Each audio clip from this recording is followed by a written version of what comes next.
So यो पालिको iPhone 17 Pro Max चाहिँ कस्तो छ त? सो सुरुमा हामीले नोटिस गर्ने भनेको डिजाइन हो। सो डिजाइनमा पछाडिपट्टि हामीले नोटिस गर्न सक्छौँ कि यो क्यामेरा प्लेटो एड गरिएको छ। सो यो क्यामेरा प्लेटो भनेर चाहिँ एप्पलले अलिकति फ्यान्सी नाम दिएको छ। सो योमा चाहिँ के छ भन्दाखेरि क्यामेराको हाउजिङदेखि लिएर अरू कुराहरू जस्तै चिपसेटहरू पनि यिनीहरूले यहाँ माथि राखेको छ। अनि यो पालि चाहिँ यिनीहरूले फुल बडी चाहिँ यिनीहरूले एल्युमिनियमबाट बनाएको छ। अनि यिनीहरूले iPhone 15 र 16 मा चाहिँ टाइटेनियम युज गर्थ्यो, which is like one of the strongest metal होइन। अनि तर त्यसको बेफाइदा चाहिँ के हो भन्दाखेरि यिनीहरूले हिट चाहिँ राम्रोसँग डिस्पेन्स गर्दैन स्टेनलेस स्टिल र टाइटेनियमले। सो एल्युमिनियमले चाहिँ अलिकति राम्रोसँग हिट डिस्पेन्स गर्छ भनेर यिनीहरूले फुल बडी एल्युमिनियमबाट बनाएको छ। तर यसको फेरि अर्को बेफाइदा के छ भन्दाखेरि एल्युमिनियम चाहिँ एकदम अलिकति विक खालको मेटल हो। सो यो चाहिँ अलिकति ठोक्यो भने पनि कुच्चिहाल्ने अनि अदर स्क्रैचेसहरू आउने। अब जस्तै iPhone 17 Pro Max को ओरेन्ज र ब्लू कलरमा चाहिँ एकदमै स्क्रैचेसहरू आउन थालिसकेको छ। तर मेरो चाहिँ सिल्भर कलरको छ। सो आई डोन्ट थिङ्क मेरोमा त्यस्तो धेरै स्क्रैचेसहरू आउँछ होला। अनि उनीहरूले पछाडि त त्यही क्यामेरा प्लेटोमा चाहिँ अलिकति हिट जेनेरेट हुन्छ भनेर उनीहरूले भित्र भेपर चेम्बर पनि एड गरेको छ। सो भेपर चेम्बरबाट चाहिँ माथि क्यामेरा प्लेटोबाट फुल बडीमा चाहिँ हिट पुरै फैलिन्छ। सो यो फोन चाहिँ अलिकति धेरै चाँडो नै चिसो हुन्छ। सो त्यो चाहिँ मैले अलिकति नोटिस गरेको छु किनकि मेरो चाहिँ iPhone 13 Pro Max थियो। अनि अहिले अलिकति पुरानो भएर पनि होला तर त्यो एकदम हिट हुन्थ्यो। तर अहिले चाहिँ मैले यो धेरै युज गरिसकेँ, गेमहरू पनि खेलेर आउँछु। अनि क्यामेराहरू पनि मैले लगको हाई सेटिङ्सहरूमै खिचिराख्दा पनि त्यस्तो तातेको फिल भएन मलाई। तर फ्रन्ट अफ द डिजाइनमा चाहिँ त्यही नै छ। अब 120 हर्ट्जको त्यही डिस्प्ले, अलिकति ब्राइटनेस चाहिँ अलिकति धेरै बढेको छ। So you can notice that होइन। अब घाममा यस्तो मजाले हेर्दाखेरि चाहिँ नोटिस हुन्छ। तर अझै पनि अगाडिको डाइनामिक आइल्यान्ड चाहिँ सेम साइजको छ। सो त्यो अलिकति मलाई चित्त बुझिरहेको छैन किनकि लाइक लगभग 3 वर्ष जति नै भइसक्यो डाइनामिक आइल्यान्ड राखेको। सो त्यसलाई अलिकति साइज श्रिङ्क गरेको भए चाहिँ अझै बेटर हुन्थ्यो होला। सो कुरा गरौँ क्यामेराको। सो फर्स्टमा सेल्फी क्यामेराको कुरा गर्दा चाहिँ सेल्फी क्यामेरा धेरै नै इम्प्रुभ भएको छ। पहिला 12 मेगापिक्सलको मात्र क्यामेरा थियो भने चाहिँ अहिले चाहिँ 18 मेगापिक्सलको क्यामेरा छ, त्यो पनि स्क्वायर सेन्सरमा छ। सो ब्याक क्यामेराको कुरा गर्नु पर्दाखेरि चाहिँ यो पालि सबै क्यामेरा चाहिँ 48 मेगापिक्सलको भइसकेको छ। पहिला चाहिँ वाइड र मेन मात्र 48 मेगापिक्सलको थियो भने अहिले चाहिँ टेलिफोटो लेन्स पनि 48 मेगापिक्सलको भइसकेको छ। तर 48 मेगापिक्सलको सेन्सर भए पनि जुम चाहिँ 4x मात्र छ। सो पहिला चाहिँ 5x सम्म जुम हुन्थ्यो तर त्यो भए पनि यस्तो खासै फरक चाहिँ हुँदैन किनकि 48 मेगापिक्सलले झन् धेरै रिजोल्युसन क्याप्चर गर्छ। तपाईँले जति जुम गर्दाखेरि पनि यस्तो खासै रिजोल्युसन चाहिँ लस हुँदैन। मैले चाहिँ डिफ्रेन्ट कम्पोजिसनमा फोटो पनि टेस्ट गरेको थिएँ। अनि यो लो लाइटमा पनि 16 भन्दा नि 17 को कलर चाहिँ मलाई एकदम राम्रो लागिरहेछ।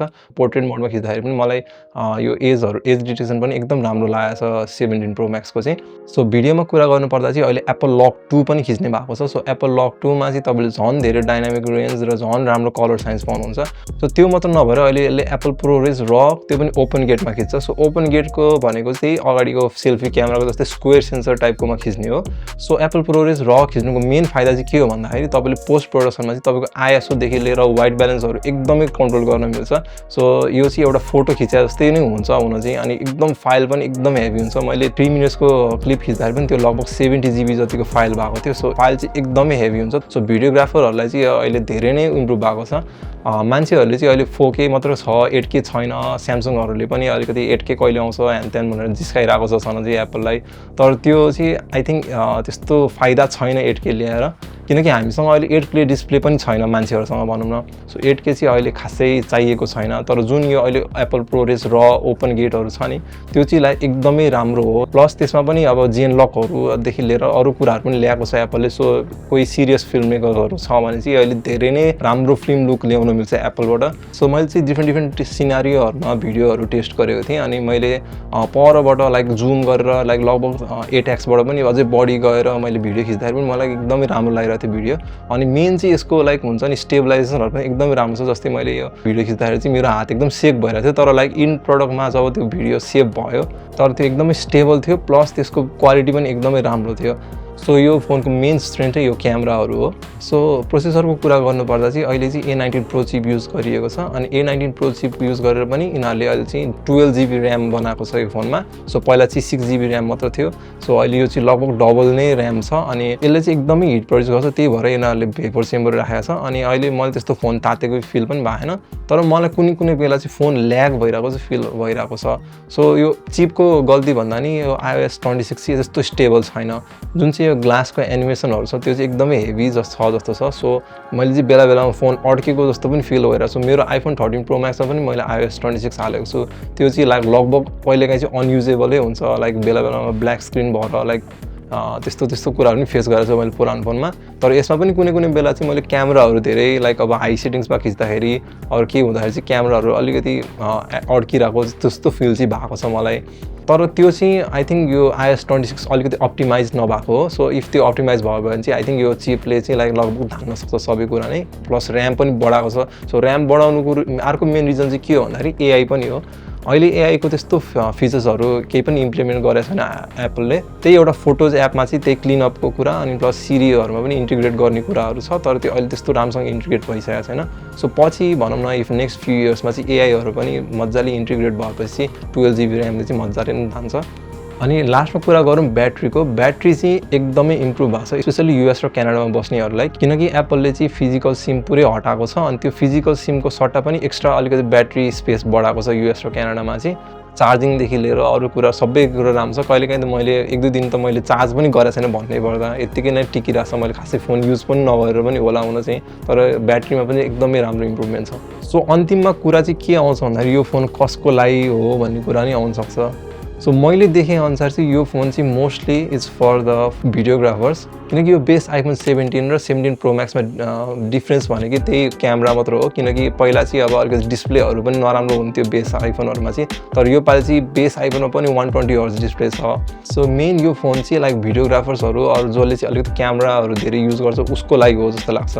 नत्र चाहिँ इफ तपाईँहरूले क्यामेराहरू धेरै युज गर्नु हुँदैन अनि तपाईँलाई यो लग भिडियोग्राफीहरूदेखि लिएर अरू कुराहरू चाहिँ त्यस्तो युजेबल लाग्दैन भने चाहिँ आई थिङ्क तपाईँहरू चाहिँ आइफोन 17 मै स्टिक हुनुहोस्, किनकि अहिले 899 मै 256 GB को फोन आइरहेको छ। So which is really great है भ्यालुको लागि चाहिँ। यो फोन चाहिँ इट्स लाइक 1200-1300 कति पर्छ अनि त्यो अलिकति एक्सपेन्सिभ क्याटेगोरीमै जान्छ होइन। इफ तपाईँले चाहिँ क्यामेराहरू खासै युज गर्नु हुँदैन भने चाहिँ बेस आइफोन चुज गर्नु।